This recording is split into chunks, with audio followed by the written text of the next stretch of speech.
सद्गुरु महाराज के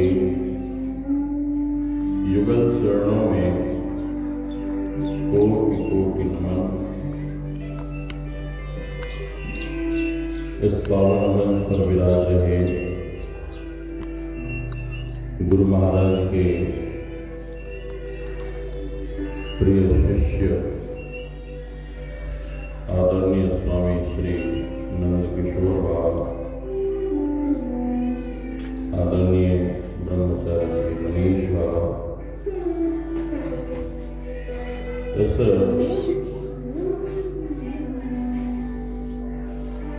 नववर्ष के पावन शुभ अवसर पर पधारे हुए पूज्य गुरुजन, सत्संग प्रेमी महानुभावों, माताओं एवं भक्तिमती बहनों, आप सबों के भीतर विराज रहे परमात्मा स्वरूप आत्मा को हम वंदन करते हैं। श्री राम मैं सब जग जानी, करो प्रणाम जोरि जुग पानी।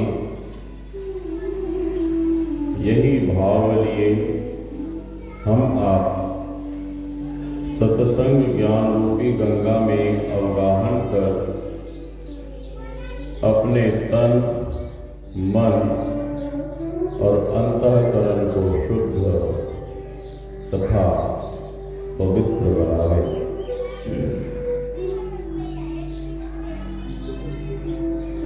अभी हम आप गुरु महाराज द्वारा रचित पावन ग्रंथ सत्संग योग से पाठ श्रवण कर रहे थे।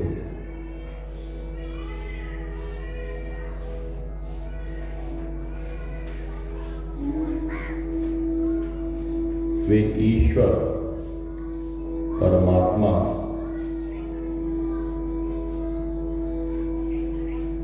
कहाँ हैं,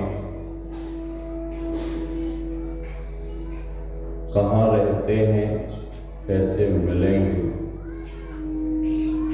हम आप सुन रहे थे ओम ईशावास्यमिद्गुं सर्वं यत् किंचित जगत्याम जगत तेन त्यक्तेन भुंजीथा मा वृथा कस्य शुद्धनम्। वे परमात्मा सब जगह है, सर्वत्र है, कण कण में है। गुरु महाराज की वाणी में सर्वरूपी हो कहाते, फिर अरूपी हो गए, सूक्ष्मतर मन बुद्धि भू से क्यों गहे जाते नहीं। कि परमात्मा सब जगह है, सर्वत्र समान रूप में व्याप्त है,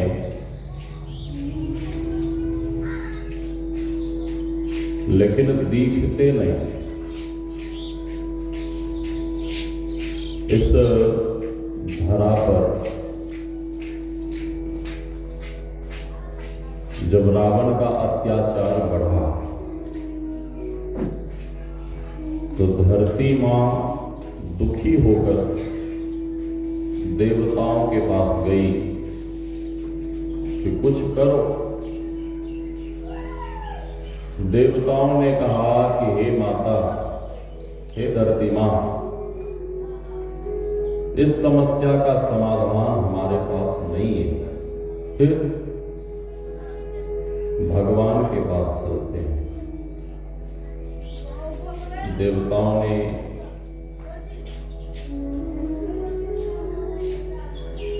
कहा भगवान कहाँ मिलेंगे।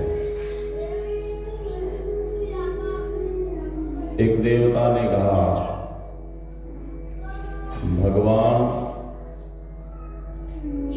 वैकुंठ में मिलेंगे। उर वैकुंठ जान कहाँ हो कहाँ पय निधि बस प्रभु सो। किसी ने कहा भगवान वैकुंठ में मिलेंगे और किसी ने कहा भगवान क्षीर सागर में मिलेंगे।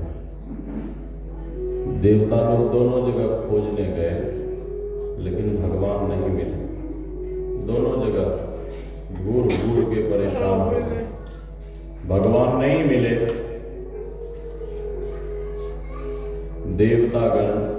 देवगण निराश होकर इधर उधर भटकने लगे। देवताओं को दुखी देख भगवान शंकर को दया आई और भगवान शंकर उसी समय तुरंत प्रकट होकर पूछने लगे कि अरे देवताओं, तुम लोग इतने दुखी क्यों हो? दुखी होने का कारण क्या है? देवताओं ने कहा हे भोलेनाथ, भगवान को ढूंढ ढूंढ के हम लोग परेशान हो गए लेकिन भगवान नहीं मिले। भगवान शंकर मुस्कुराते हुए कहते हैं कहे देवताओं, भगवान को यहां वहां ढूंढने की क्या जरूरत है? भगवान को तो जहां भी प्रेम से पुकारोगे। भगवान शंकर ने कहा हरि व्यापक सर्वत्र समाना,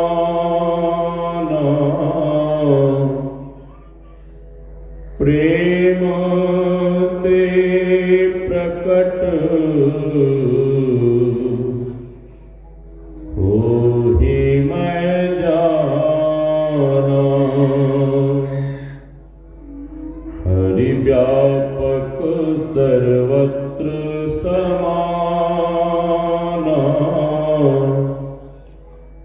प्रेम ते प्रकट होहि मैं जाना। भगवान शंकर कहते हैं अरे देवताओं, भगवान को यहां वहां खोजने की क्या जरूरत है? भगवान शंकर कहते हैं God is everywhere, God is appears out of love, love is God, God is love. एक संत ने कहने की कृपा की है सूर घनेर फिरे कन मांगत, पैपद सूर सो स्वाद कहाँ, करताल मंजीर बजावती है, मीरा मतवारी सी चाह कहाँ, सिया राम कथा कितनों ने लिखी, तुलसी सरसी मर्याद कहाँ, नरसिंह बसे प्रति खंभन में, वह काढ़ी वे को प्रहलाद कहाँ। अनेकों सूरदास हरिद्वार में भगवान का भजन गाते हैं और भीख मांगते हैं। संत कहते हैं भगवान का भजन तो गाते हैं लेकिन सूरदास जी महाराज वाला भाव था, और जब तक सूरदास जी महाराज वाला भाव भीतर में नहीं होगा तब तक भगवान कैसे मिलेंगे? करताल मंजीर बजावती है। यहां भी सामने में मंदिर है ना, माताएं मैंने बैठकर मंदिर में भजन कीर्तन करती है, करताल मंजीरा बजाती है, लेकिन संत कहते हैं कि मीरा मतवारी सी चाह, मीरा मतवारी जैसी चाह, प्रीति प्रेम कहां? और जब तक मीरा मतवारी जैसी प्रीति प्रेम भीतर में नहीं होगा तो परमात्मा कैसे मिलेगा? मीराबाई के भीतर इतनी चाह, इतनी व्याकुलता, फिर भी भगवान नहीं मिले। लोगों ने इतना दुख दिया, इतना सताया। मीराबाई कहती है कि जो मैं ये जानती प्रीत किए दुख हो, नगर ढिढोरा पीटती प्रीत न करियो कोय, नगर ढिढोरा पीटती प्रीत न करियो कोय।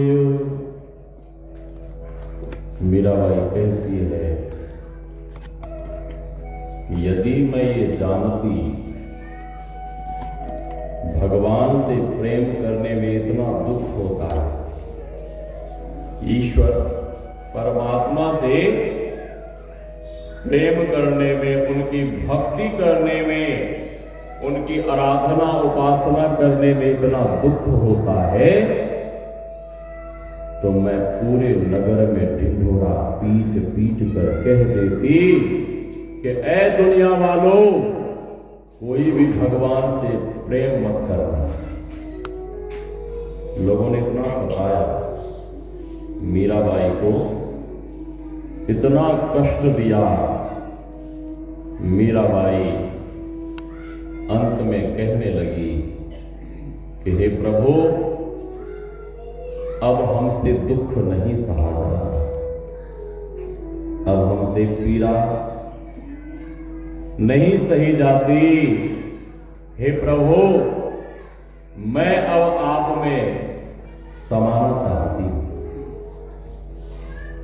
जैसे ही अधीर होकर, व्याकुल होकर मीराबाई भगवान की मूर्ति के सामने रोने लगी, तो भगवान उसी समय तुरंत उसी मूर्ति में से साक्षात प्रकट हो गए। श्री सद्गुरु भगवान अपना मुखारविंद खोलते हैं और मीराबाई से कहते हैं कि तुम मेरे मुख में समा जाओ। मीराबाई कहती है कि हे प्रभु, समा तो जाऊंगी, लेकिन दुनिया के लोग क्या कहेंगे? दुनिया के लोग यही कहेंगे मीराबाई दुख को सह नहीं पाई और दुख से दुखी होकर कहीं आत्महत्या कर ली। हे प्रभु, दुनिया वालों को कैसे पता लगेगा कि मैं आप में समा गई? कैसे पता लगेगा? भगवान कहते हैं कि इसकी चिंता मत करो। भगवान अपना मुखारविंद खोलते हैं। सदैव मीराबाई भगवान के मुखारविंद में प्रविष्ट कर गई, समा गई, लेकिन साड़ी का जो पल्लू होता है, आंचल, वो भगवान के मुख के बाहर ही रह गया। जब सवेरा हुआ, पुजारी जब पूजा करने गया तो मंदिर में देखता है कि अरे ये क्या, भगवान के मुख में साड़ी। पुजारी निकालने लगा, खींचने लगा, एक हाथ से नहीं निकला तो दोनों हाथ लगाया और पूरी ताकत लगा दी, लेकिन वो साड़ी का पल्लू बाहर नहीं आया। तब लोग समझ गए कि लगता है कि मीरा सदैव भगवान के मुखारविंद में प्रविष्ट हो गई। तो भगवान शंकर कहते हैं कि वे परमात्मा सब जगह हैं, लेकिन जब उन्हें तुम प्रेम से पुकारोगे तो भगवान को जहां भी प्रेम से पुकारोगे भगवान वहीं प्रकट हो जाएंगे। और भगवान भोलेनाथ के कहने पर देवताओं ने प्रेम से पुकारना शुरू किया, और जैसे ही प्रेम से पुकारना शुरू किया भगवान उसी समय तुरंत सभी देवताओं के सामने साक्षात प्रकट हो गए।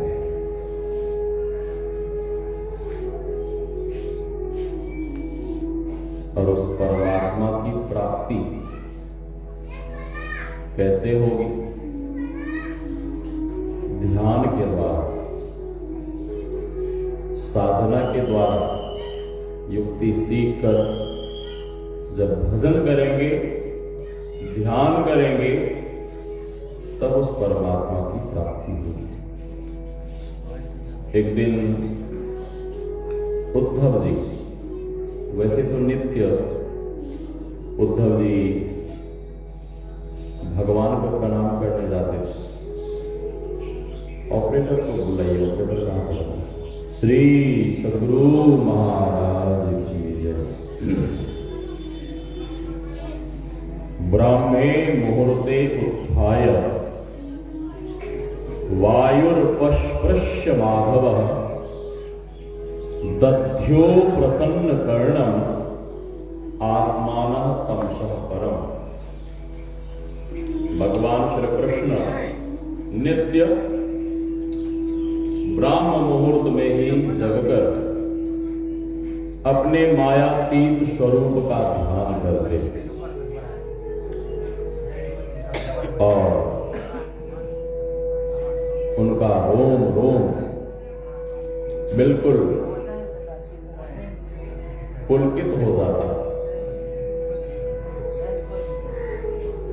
उद्धव जी गए। उद्धव जी भगवान को प्रणाम करते हैं। कब? ब्राह्म मुहूर्त में, भोर में। बेस को थोड़ा कम करिए, बेस को कम करिए, साउंड की आवाज को थोड़ी सी हल्की सी बढ़ाइए, सीटी नहीं मारना चाहिए। श्री सद्गुरु महाराज की जय। हॉर्न की आवाज नहीं बढ़ाइएगा, साउंड की आवाज थोड़ी सी बढ़ाइए।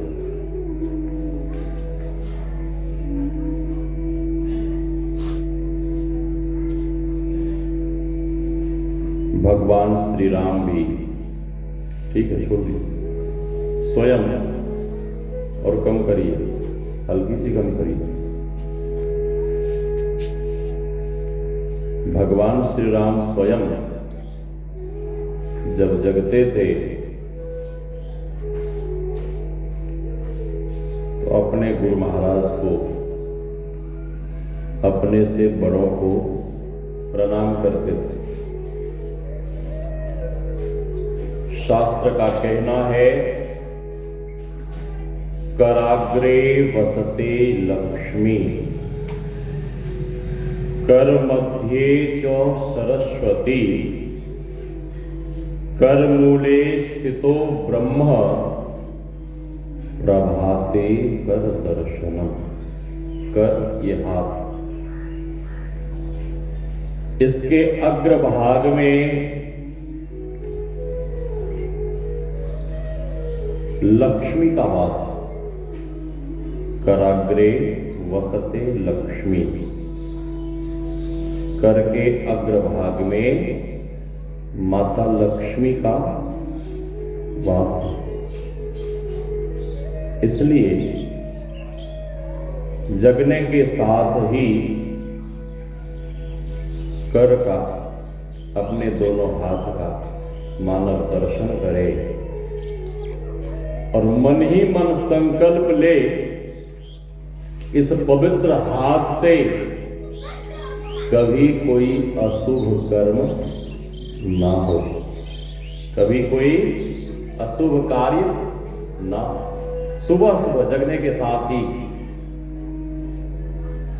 और यह भी संकल्प ले कि कभी भी इस हाथ से कोई कार्य हो तो वह शुभ कार्य हो, शुभ कार्य, अच्छा काम। कर मूले स्थितो ब्रह्म,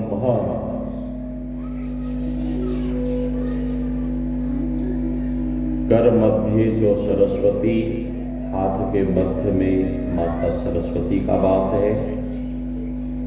कर मूले स्थितो ब्रह्म, हाथ के मूल में परमात्मा का वासा, इसलिए प्रभाते कर दर्शनम, सुबह सुबह जगने के साथ ही मानव अपने दोनों हाथों का दर्शन करे और अपने दोनों हाथों को जोड़कर क्या करे, अपने से बड़ों को प्रणाम करे, क्योंकि स्वयं भगवान करते थे, स्वयं भगवान करते थे। भगवान क्या करते थे? भगवान स्वयं, बाबा तुलसी ने लिखा है, प्रात समय उठ के रघुनाथा, मात पिता गुरु नावही माथा। लेकिन अभी के समय में लोग क्या करते हैं? बिस्तर पर लेटे रहते हैं, बिछावन पर लेटे रहते हैं और लेटे लेटे अपनी देवी जी से क्या कहते हैं कि मेरे लिए एक कप चाय बना देना, मेरे लिए एक कप चाय बना देना बेटी। तो प्रभाते कर दर्शनम नहीं, प्रभाते कप दर्शनम। सुबह सुबह लोग चाय के प्याला, चाय के कप का लोग दर्शन करते हैं। और हम आप जैसा करेंगे तो हम आपके बाल गोपाल भी वैसा ही करेंगे। यद यदाचरति श्रेष्ठ, हम आप जैसा आचरण करेंगे तो हम आपके बाल गोपाल भी वैसा ही आचरण करेंगे। तो सबसे पहले अपने आप को परिवर्तन करना चाहिए, अपने आप में सुधार लाना चाहिए। क्या करना चाहिए? शास्त्र कहता है अभिवादनशीलस्य नित्यं वृद्धोपसेविनः चत्वारि तस्य वर्धन्ते आयुर्विद्या यशोबलम। हम आप जब अपने से बड़ों को प्रणाम करते हैं तो क्या होता है? क्या होता है? संत गरीबदास जी महाराज कहते हैं कि जब हम आप अपने से बड़ों को प्रणाम करते हैं, नमन करते हैं, तो गरीबदास जी महाराज कहते हैं एक यज्ञ है धर्म की, दूजी यज्ञ है ध्यान, चौथी यज्ञ है, तीजी यज्ञ है हवन की, चौथी यज्ञ प्रणाम। हम आपने देखा होगा एक अश्वमेध यज्ञ होता है, उसमें लाखों रुपए खर्च होते हैं, यज्ञ कराने में लाखों रुपए खर्च होते हैं। लेकिन हम आप जब किन्हीं को प्रणाम करते हैं, किसी को नमन करते हैं, तो क्या उसमें रुपया पैसा खर्च होता है? नहीं, बिल्कुल नहीं। केवल मन में भाव आया, विचार आया और अपने से बड़ों को प्रणाम कर लेते हैं। लेकिन संत गरीबदास जी महाराज कहते हैं कि जैसे ही हम आप किन्हीं को प्रणाम करते हैं, केवल हाथ जोड़े और शीश नवाए, चरण वंदन किए, तो केवल प्रणाम करने से हम आपको एक अश्वमेध यज्ञ का फल प्राप्त हो जाता है, केवल प्रणाम करने से। इसलिए प्रातः जगने के साथ ही हम आप अपने बच्चों को संस्कार दें कि जगने के साथ ही वो अपने से बड़ों को प्रणाम करें। एक दिन भगवान श्री राम गुरु महाराज को प्रणाम करने गए। उस दिन ऐसा हुआ कि महर्षि वशिष्ठ गुरु महाराज ही भगवान को प्रणाम करने के लिए आगे बढ़े। गुरु महाराज तो भगवान श्री राम कहते हैं कि हे गुरुदेव, ये उल्टी गंगा क्यों बहा रहे हैं? मेरा जीवन जन्म आपकी सेवा पूजा के लिए हुआ है और आप हमें प्रणाम कर रहे हैं।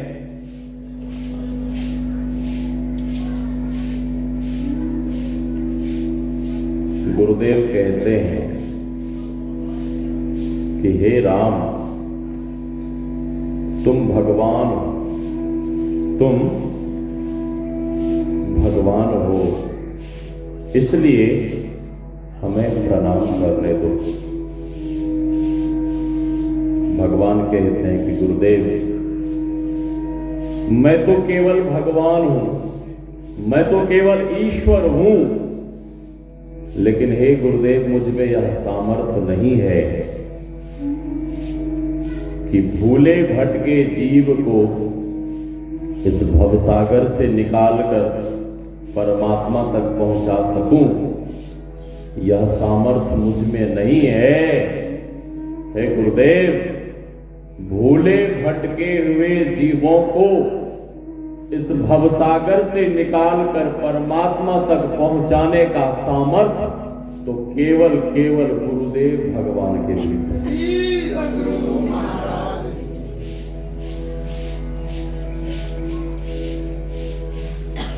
ऑपरेटर को बोली यहां बैठने के लिए, वो लड़का भाग जाता है, तो बोली यहां बैठने के लिए। श्री सद्गुरु महाराज की जय। ऑपरेटर को बुलाइए कोई, उसको बोलिए यहां बैठे कुर्सी लगाकर। श्री सद्गुरु महाराज की जय। साउंड की आवाज साफ कीजिए। हॉर्न की आवाज बोलिए कम करने के लिए, हॉर्न की आवाज बोलिए कम करने के लिए। श्री सद्गुरु महाराज की जय। भगवान श्री राम कहते हैं कि हे गुरु महाराज, मैं तो केवल भगवान हूं, मैं तो केवल भगवान हूं, मैं तो केवल ईश्वर हूं, लेकिन मुझ में यह सामर्थ्य नहीं है कि मैं भूले भटके हुए जीव को परम धाम तक पहुंचा सकूं। यह सामर्थ्य तो केवल आप में है। मैं तो केवल ईश्वर हूं, लेकिन आप तो सर्वेश्वर के समान हैं, इसलिए हमें ही प्रणाम करने दीजिए गुरु महाराज। भगवान फिर प्रणाम करते हैं, तो अपने से बड़ों को जो प्रणाम करते हैं उसकी 4 चीजें बढ़ जाती हैं: आयु, विद्या, यशो, बलम। आज नववर्ष है, तो अपने बच्चों को यह संस्कार दीजिए, अपने बच्चों को यह शिक्षा दीजिए।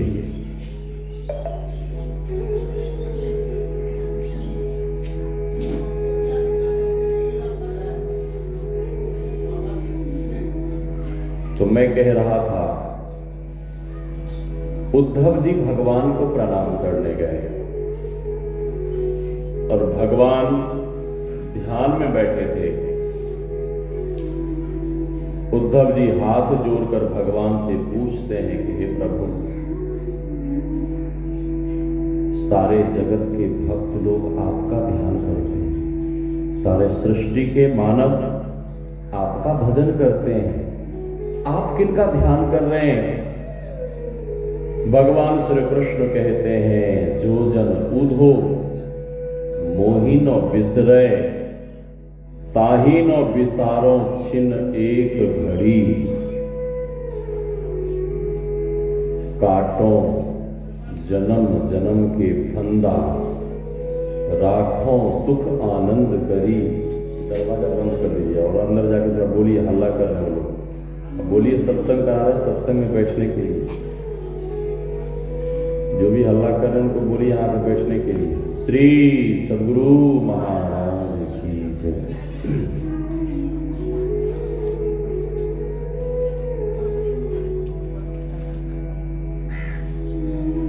भगवान कहते हैं, उद्धव जी, जो मोहि भजे भजो में वाको। और इतना ही नहीं, काटो जन्म जन्म के फंदा। महाभारत का युद्ध समाप्त हो गया था। अर्जुन कहता है कि हे प्रभु,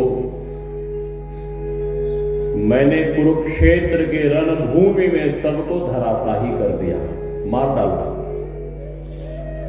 यहां तक कि बड़े बड़े वृक्ष जलकर राख हो गए, पशु पक्षी तक नहीं बचे। भगवान समझ गए कि अर्जुन को अहंकार हो गया है। भगवान कहते हैं कि हे पार्थ, हमें घूमने की इच्छा है। ठीक है प्रभु, चलिए। रथ तैयार करता है। नित्य अर्जुन रथी बनता था, भगवान सारथी बनते थे, और आज भगवान रथी बने हैं और अर्जुन सारथी बना है। नित्य अर्जुन आदेश देता था और आज भगवान आदेश दे रहे कि रथ को कुरुक्षेत्र के मैदान की ओर ले चलो। कुरुक्षेत्र के मैदान। ये बाजा वाले को बुलाइए, हॉर्न की आवाज कम करवाइए। श्री सद्गुरु महाराज की जय। ले गए उस कुरुक्षेत्र के मैदान में एक बहुत बड़ा स्वर्ण खंड भरा हुआ था। भगवान अर्जुन से कहते हैं कि हे पार्थ, इस घंटे को उल्टाओ। अर्जुन के हाथ में बहुत बड़ा चाबुक, रथ हाँकने वाला, जोर से मारा, और जैसे ही जोर से मारा, चाबुक की रस्सी घंटे से लिपट गई और जोर से खींचता है, घंटा उल्टा।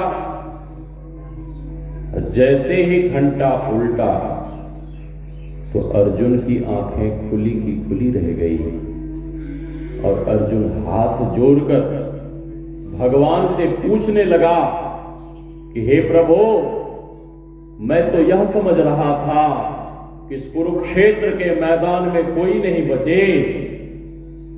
इस चिड़िया के शावक, इस चिड़िया के बच्चे की रक्षा किसने की? इस चिड़िया के बच्चे को किसने बचाया? भगवान मुस्कुराते हुए कहते हैं कि हे पार्थ, इस कुरुक्षेत्र के मैदान में लाखों योद्धा, रथी महारथियों से जिसने तुम्हारी रक्षा की, जिसने तुम्हें बचाया। भगवान कहते हैं कि जिसने तुम्हें बचाया, जिसने तुम्हारी रक्षा की, उसी ने सीरिया के बच्चे की भी रक्षा की।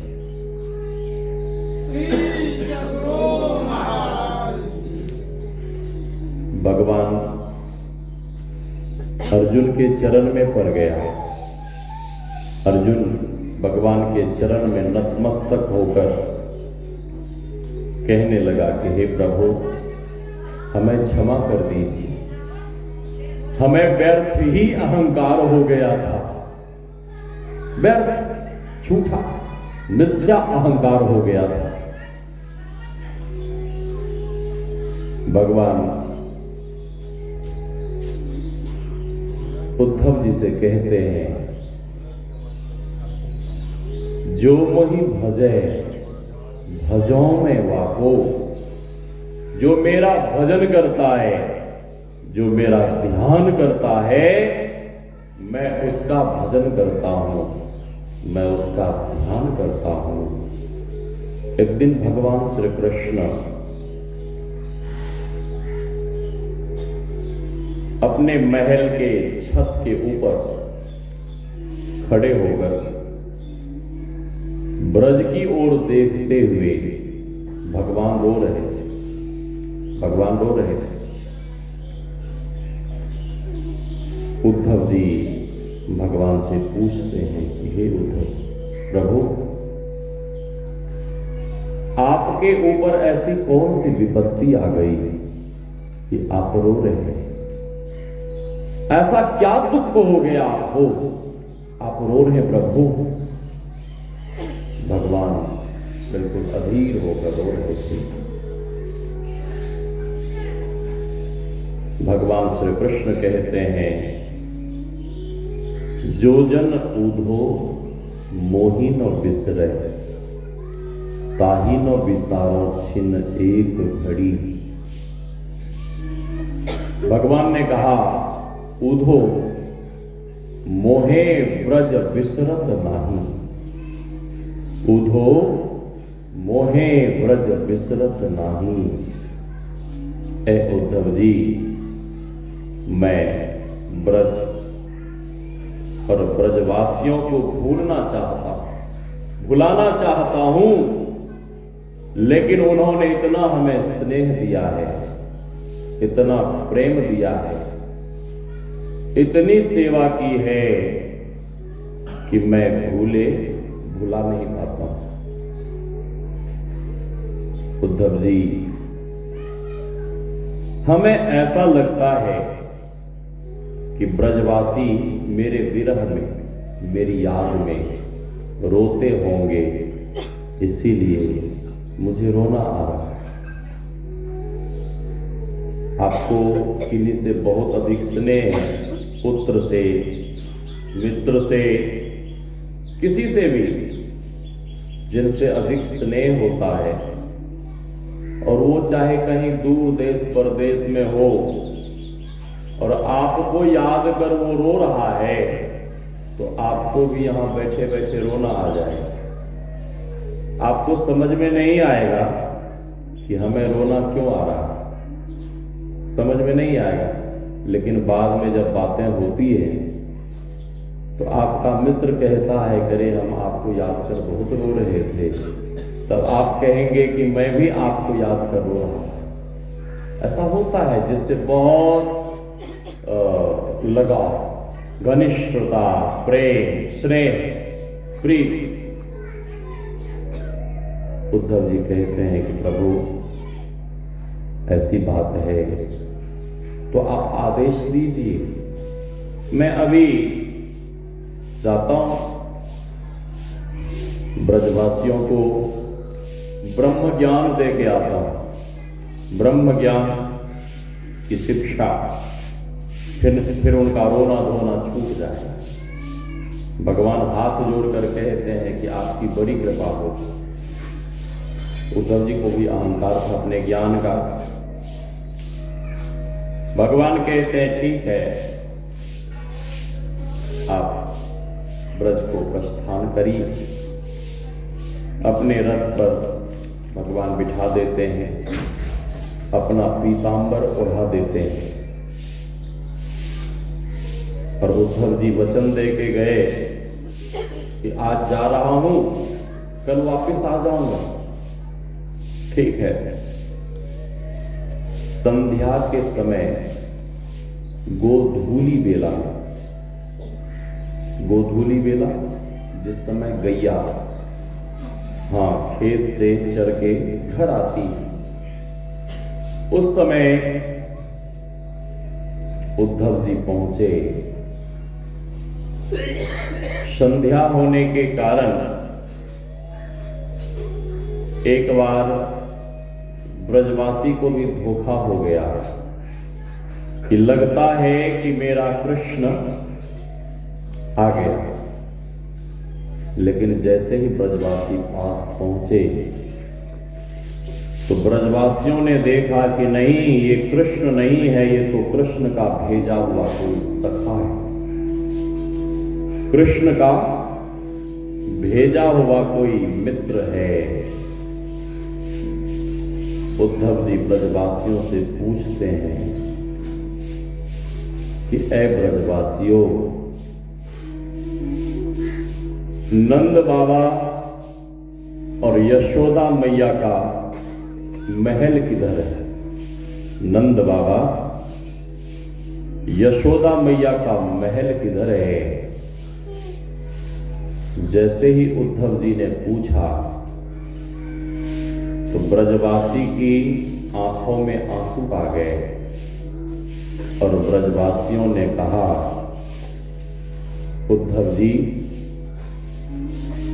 जब से श्री कृष्ण ब्रज को छोड़कर गया, तब से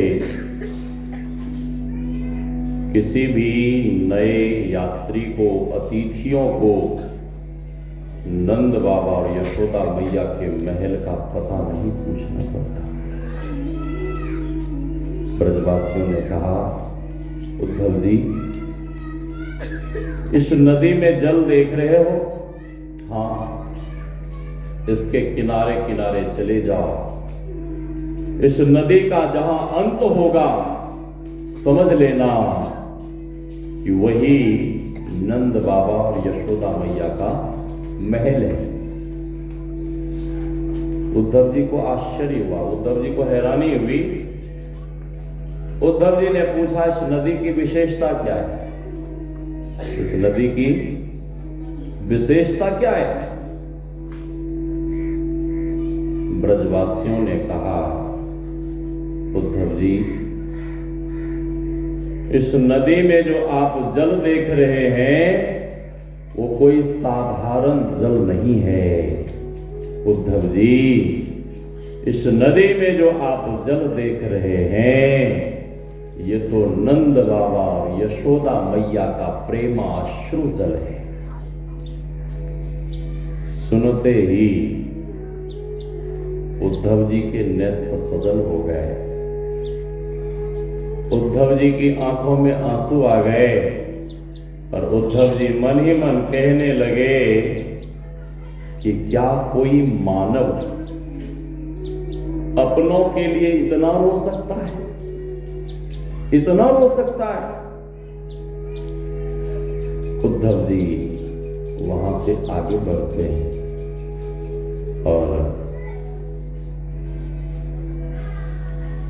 ग्वाल बाल सखाओं ने हल्ला गुल्ला शुरू किया। ग्वाल बालों को भी लगा मेरा कन्हैया आ गया, हल्ला गुल्ला शुरू किया। हाथी घोड़ा पालकी, जय कन्हैया लाल की। नंद बाबा को लगा कि कहीं मेरा कन्हैया तो नहीं आ गया। नंद बाबा, यशोदा मैया भगवान के विरह में इतने रोए थे, इतने रोए थे कि उनकी नेत्र ज्योति कमजोर हो गई थी। नंद बाबा दौड़कर महल के बाहर आए एक बार नंद बाबा की आंखें भी चक्कर खा गई कि कहीं मेरा कन्हैया तो नहीं आ गया।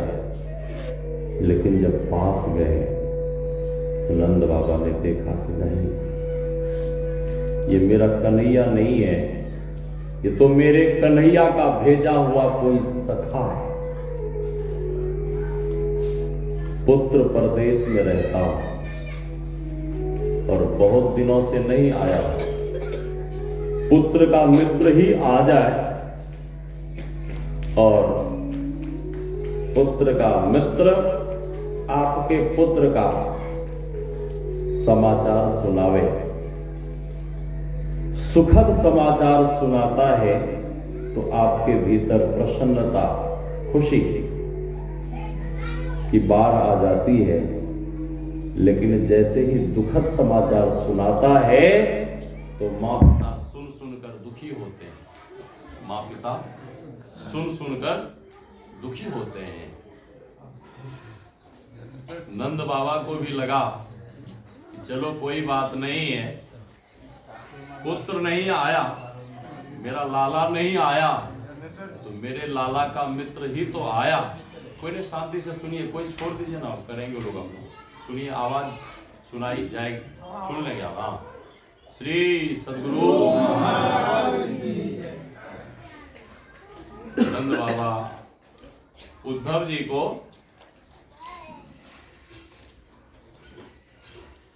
अंदर महल में ले गए और महल में जब ले गए, यथोचित स्वागत सम्मान, भारत की ये परंपरा है, ऋषियों ने ये परंपरा दी है कि जब भी कोई अतिथि आवे, अतिथि देवो भव, आचार्य देवो भव, मातृदेवो भव, जब भी कोई अतिथि आवे तो सीधे उससे प्रश्न मत कीजिए कि आप किस लिए आए हैं, किस काम से आए हैं, क्यों आए हैं, ये मत पूछिए। सबसे पहले अतिथि को बैठने के लिए आसन दीजिए, जल दीजिए, जलपान कराइए, भोजन कराइए और भोजन के बाद विश्राम, और विश्राम से जब अतिथि देवता उठे तब उनसे पूछिए कि हाँ कैसे आना हुआ, तब पूछिए, ऐसे नहीं, डायरेक्ट नहीं। ये भारत की परंपरा है। संध्या का समय था, उद्धव जी तो भोजन कराते हैं, भोजन के बाद नंद बाबा और यशोदा मैया दोनों उद्धव जी को घेर कर बैठ गए और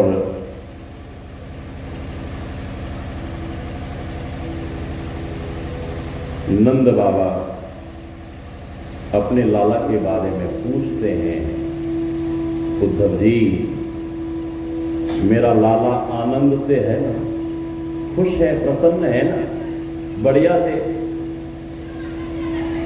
उद्धव जी कहते हैं हाँ, अब तो आपका लाला द्वारिका को राजा है और बड़े ठाठ बाट हैं उनके, बड़े आनंद से।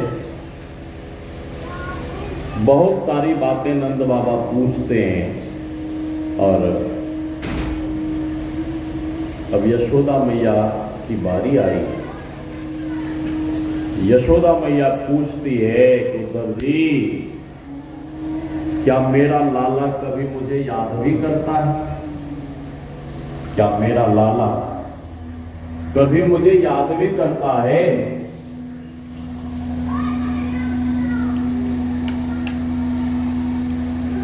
उद्धव जी कहते हैं कि भैया तुम कैसी बात कर रही हो, तुम याद करने की बात कर रही हो?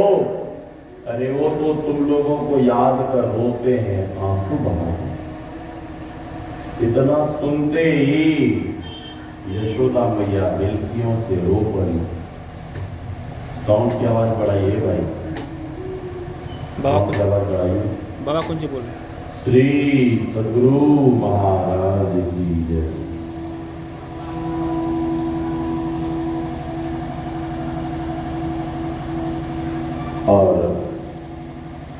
श्री कृष्ण की चर्चा करते बॉल करते भी चलेगी बॉल नहीं चलेगी श्री कृष्ण की चर्चा करते करते जलवा दीजिए वही सारी रात रबर बीत चलाइए गई। सारी रात बीत गई, भोर हो गया। चलाइए चिड़ियों के चहकने की आवाज आने लगी।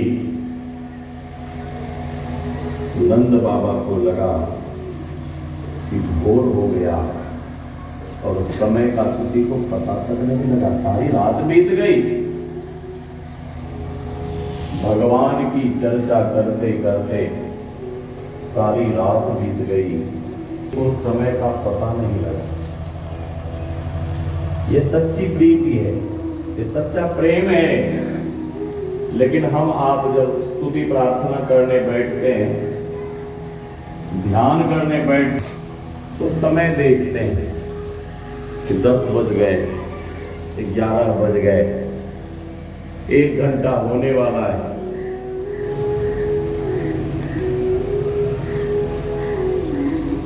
ये सच्चा प्रेम नहीं है भगवान के प्रति, ये सच्ची प्रीति नहीं है।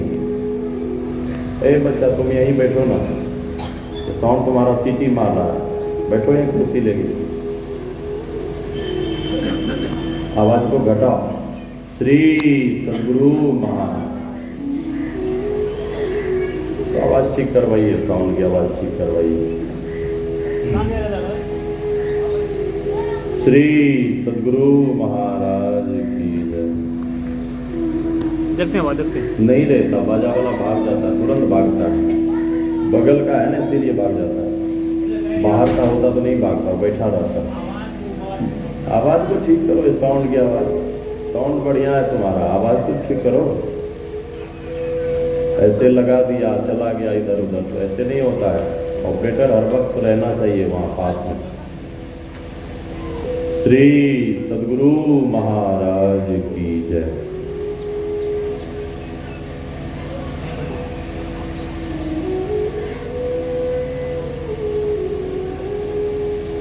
नित्य क्रिया से सभी लोग निवृत्त हुए। उद्धव जी नंद बाबा से कहते हैं कि बाबा अब मुझे आदेश दो, मुझे गोपियों से मिलना है, ब्रजवासियों से मिलना है, श्री जी से मिलना है। उद्धव जी जब जाने लगे तो नंद बाबा ने कहा कि मेरा लाला परसों कह के गया था,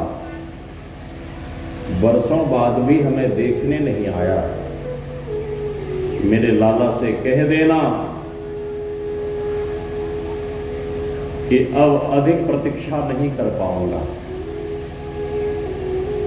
जब से भगवान ब्रज को छोड़कर गए, तब से नंद बाबा यशोदा मैया ने सब कुछ का त्याग कर दिया। अपने शरीर में प्राण को